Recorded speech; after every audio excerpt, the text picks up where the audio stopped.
non-violent struggle demands an army, an organization, and a machinery.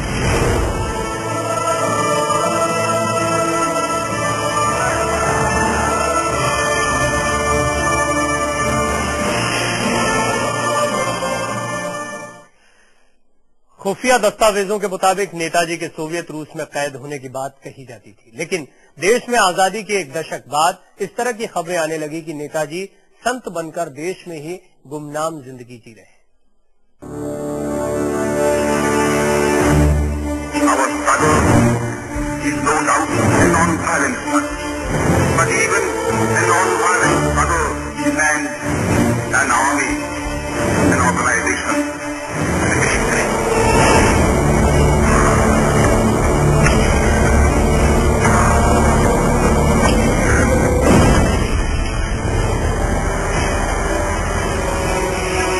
विमान हादसे में नेताजी के मारे जाने की खबर पर पहले ही दिन से शक किया जा रहा था, तो अब सवाल उठता है कि अगर बोस विमान हादसे में नहीं मारे गए थे तो वो गए कहाँ? क्या वो भारत में थे?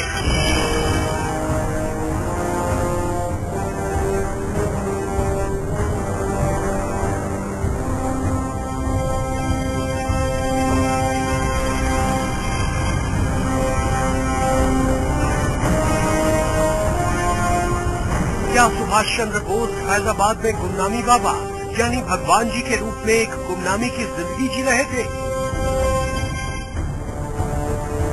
भगवान जी हमारे यहाँ आए थे सन 1982 में, और ये एक डॉक्टर आरपी मिश्रा साहब यहाँ पर थे, उनके माध्यम से मेरे यहाँ आई है, और उसके बाद 85 तक के हमारे यहाँ रहेगी। 85 सितंबर में इनकी डेथ हुई थी। आखिर गुमनामी बाबा की थ्योरी में ऐसा क्या था कि उनकी पड़ताल करने के लिए जस्टिस मनोज मुखर्जी तक फैजाबाद पहुंच गए? भगवान जी का जिसे कहा जाए कि वो किसी के सामने नहीं आते थे। वो मेरे घर में 3 साल रहे और मैंने उनको नहीं देखा। इसी तरह से वो जहाँ जहाँ भी रहे, वो चाहे अयोध्या में रहे हो, चाहे वो बस्ती में रहे हो, चाहे वो नैमिषारण्य में रहे हो, सीतापुर में, लेकिन किसी ने उनको देखा नहीं। राम भवन में अपना ठिकाना बनाने के बाद भगवान जी आखिर ऐसा क्या करते थे कि लोग उन्हें सुभाष चंद्र बोस मानने लगे? तो करते थे जाने के पहले उनसे मुलाकात हुई तो वहां पे उन्होंने ताकीद किया कि देखो मेरे बारे में बिल्कुल कलकत्ते में कोई बात न करना, नहीं तो कलकत्ते बैठ थे। कुछ लोगों का मानना है कि गुमनामी बाबा के रहने का जो तरीका था उससे वो संत कम एक फौजी ज्यादा लगते थे। जो तेज उनके चेहरे पे था उससे लगता था कि he is a fighting personality. जैसे कभी कभी कहते थे ये शरीर महीनों पैदल चला है, महीनों समुद्र के नीचे रहा है। गुमनामी बाबा के कमरे में जो नक्शा मिला है उससे साफ हो जाता है कि गुमनामी बाबा में कुछ बात तो जरूर थी। गुमनामी बाबा के बेहद करीब माने जाने वाला बैनर्जी परिवार का दावा है कि गुमनामी बाबा ने एक बार इशारों में अपने आप को सुभाष चंद्र बोस बताया था। भगवान जी के कमरे से जो किताबें और कागज मिले हैं उसकी लिखावट सुभाष चंद्र बोस की लिखावट से पूरी तरह से मेल खाती है।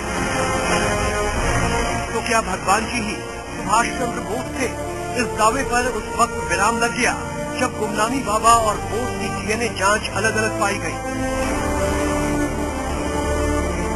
इस जांच के बाद साफ हो गया कि गुमनामी बाबा नेताजी नहीं हो सकते हैं।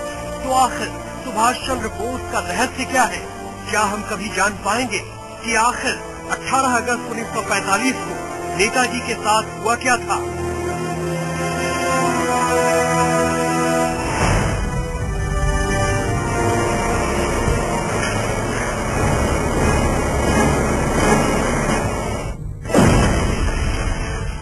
Bureau report, live India. A non-violent struggle demands an army, an organization, and a machinery.